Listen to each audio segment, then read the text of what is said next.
Halo semuanya, kembali lagi di channel aku, Akama Jinta. Assalamualaikum warahmatullahi wabarakatuh.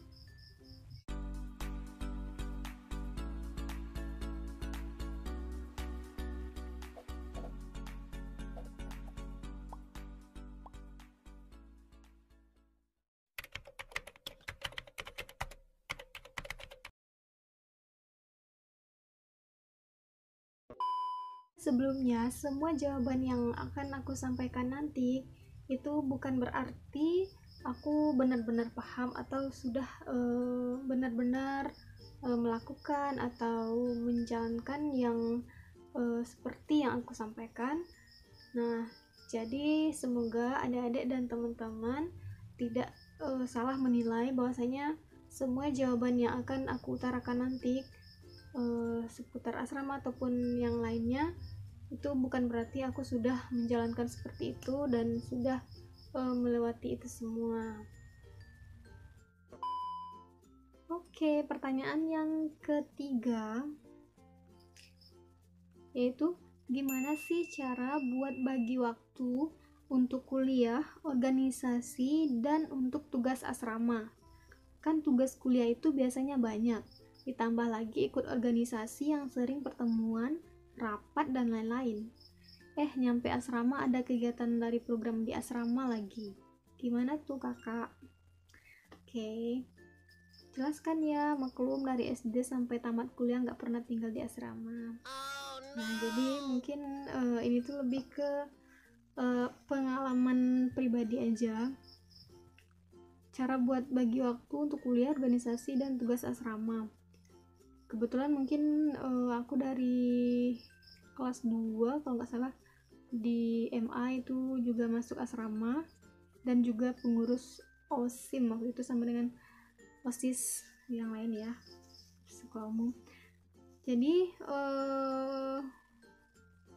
gimana ya, mungkin kalau kan udah terjadwal juga kalau misalnya di kampus itu hanya di siang hari, di sekolah ataupun di kampus itu hanya siang hari, misalnya dari pagi sampai jam 5 atau jam 6 paling lama. Nah, untuk asrama tentunya harus memanage, bukan berarti aku udah ahli memanage waktu aku sendiri ya, yang masih belepotan, nggak tentu arah kadang-kadang. Jadi untuk memanage bagian asrama memang kita peruntukan untuk asrama. Misalnya di asrama itu kan kalau misalnya jadwal tutorial atau kuliah malam itu emang udah ada waktunya. Jadi kita harus tahu juga bagaimana menyesuaikan dengan organisasi. Kalau misalnya organisasi itu kumpul atau rapat di sore hari pada hari Senin itu kita punya jadwal tutorial misalnya, otomatis di hari Senin itu kita nggak bisa dong ikut rapat dari organisasi itu sampai selesai, dan nggak tertutup kemungkinan kita untuk izin duluan kan untuk meninggalkan rapat atau pertemuan tersebut karena kita mempunyai alasan yang memang real dan sudah jelas gitu loh. Dan nyampe di asrama ternyata ada tugas atau program di asrama lagi. Jadi untuk hal itu memang terlihat agak sulit antara organisasi asrama yang tentunya nggak semudah mencari celah untuk bisa menyesuaikan antara tiga hal itu, tugas asrama, tugas kuliah, tugas organisasi. Jadi sebenarnya sih dijalani aja sesuai dengan beberapa aturan yang dimaksud itu bukan aturan dari asrama itu sendiri ya, organisasi juga punya aturan, di tugas kuliah juga ada aturan. Jadi selagi kita misalnya di tutorial, pas tutorial itu memang diperuntukkan untuk tutorial, jangan bikin tugas kuliah karena itu bukan waktunya. Seperti tadi contohnya yang simpel, ketika di hari itu kita punya rapat atau pertemuan di organisasi, Dan kebetulan di asrama juga kita punya program setelah itu atau setelah maghribnya, otomatis persiapannya itu untuk sholat maghrib kita juga harus cepat pulang ke asrama. Nah, apa salahnya kita izin untuk meninggalkan rapat atau tidak hadir kalau misalnya terlalu lama mulainya. Jadi ketika udah mengikuti tutorial atau rangkaian kegiatan di asrama, barulah malamnya nanti kembali lagi ke tugas kuliah. Seperti itu simpelnya sih. Atau mungkin dari teman-teman punya cara yang lain yang lebih ampuh atau yang lebih tersusun lagi bagaimana sih sebenarnya menyesuaikan antara tugas kuliah, tugas asrama, dan tugas organisasi yang lain. Jawab di kolom komentar ya, ditambahkan. Nah, pertanyaan yang keempat itu, Kak, selama nggak di asrama, di rumah ngapain aja? Kalau bosan lakuin apa biar nggak bosan gitu? Selama nggak di asrama, ya kalau di rumah sih juga nggak ada bedanya ya, nggak terlalu jauh beda. Mungkin yang membedakan itu kalau di rumah itu kan ada kegiatan-kegiatan lain yang kita lakukan yang biasanya nggak ada di asrama. Misalnya kayak ngebantu orang tua ke sawah, itu kan nggak ada di asrama, kan nggak ada gitu. Yang di asrama itu palingan ke kampus, bikin tugas ke kampus di asrama, rebahan dan lain-lain, mungkin seperti itu. Jadi kalau di rumah itu banyak sih kegiatan sebenarnya, kalau nggak capek ya. Kalau nggak malas juga. Itu biasanya kalau kakak aku sendiri itu ke sawah, pagi-pagi tuh sawah atau sore. Itu juga nggak setiap hari, kalau aku pengen aja ya. Kalau di tempat aku itu namanya malaungge, menghalau burung atau ngusir burung, atau bahasa Minang lainnya mengaji NPP gitu. Tapi di tempat aku malaungge. Jadi itu satu kegiatan. Nah, itu kalau di rumah ya. Atau bisa juga kayak sekarang ini bikin video, kalau misalnya terpikir suatu konten atau suatu hal yang mau dibikin video, tuh bikin video. Selain itu nanti kalau setelah bikin video tuh tentu kita ngedit. Kalau kita ngedit itu kan juga pekerjaan yang lain. Selain itu, kalau nggak bosan gimana kalau bosan gimana cara ngilangin rasa bosan? Ya cari aktivitas dong. Kalau bosan jangan lihat HP terus gitu.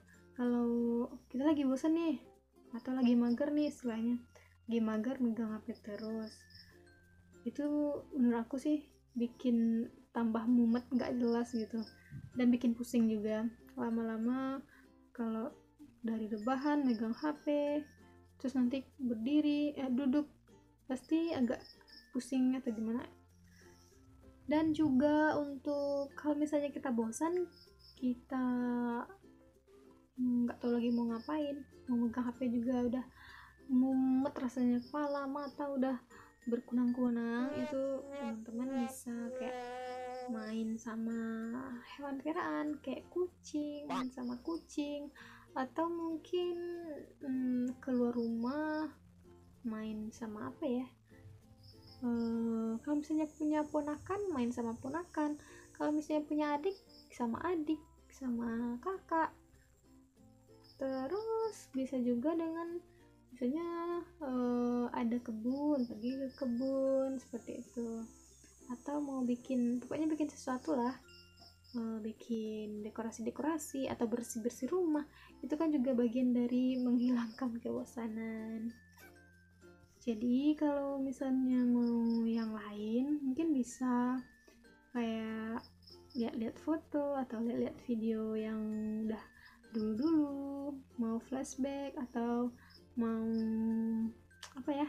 mengingat-ingat teman-teman yang pernah di asrama, seperti itu, kangen-kangenan sendiri gitu, biar meskipun nggak ada teman buat dikangenin ya. Jadi jawabannya itu menghilangkan rasa bosan ya dengan mencari aktivitas yang lain. Atau bisa juga kalau bosan itu kamu bisa bersihin WA kamu, bukan ngapus data ya, tapi menghapus misalnya grup-grup yang udah nggak ada aktivitas lagi di dalamnya, menghapus chat-chat yang udah nggak berguna lagi seperti itu, atau menghilangkan arsip-arsip yang seperti semak belukar di WA, itu seperti itu juga bisa ya. Dan mungkin yang lain-lain yang bisa teman-teman tambahkan gimana caranya menghilangkan rasa bosan. Jangan lupa tambahkan di kolom komentar. Selanjutnya pertanyaan yang kelima. Itu juga masih dari adik-adik tentang asrama. Kak, gimana kalau mau jadi musyrifah itu gimana? Jadi buat teman-teman yang belum tahu musyrifah itu apa, musyrifah itu kan pembimbing. Kalau berasal dari bahasa Arab artinya kan pembimbing. Jadi di tenaga pengelola Ma'had Al-Jami'ah Yayan Bukit Tinggi itu ada pembina, ada musyrif dan musyrifah. Jadi musyrif itu pembimbing yang bagian asrama putra, dan musyrifah itu pembimbing bagi asrama putri. Musyrifah itu bukan pembina ya, jadi pembina itu di atas lagi dari musyrifah. Jadi ada beberapa syarat yang dikeluarkan oleh pihak UPT Ma'had Al-Jami'ah tentang kriteria atau persyaratan menjadi pembina, musyrif, musyrifah, itu juga sudah ada persyaratannya.